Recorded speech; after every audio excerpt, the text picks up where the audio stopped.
អាសវណ្ណភូមិតែគ្រប់ភូមិរមណីយស្ថានអរាគនៅតាំងពីបុរាណហើយយើងបានសូមរួមសាមគ្គីថ្ងៃមួយមានសត្រូវវតុសារាយហើយគ្រប់បាយសាមចិត្តដល់ជីវិតសុខសន្តិជាស្រស់และប្រតិពី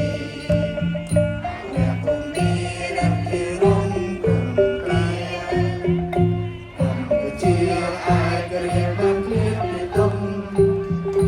ហើយបានសុខទាំងអស់គ្រប់អាត្មាសូមទេវតាបានគួរសព្វសាធុការ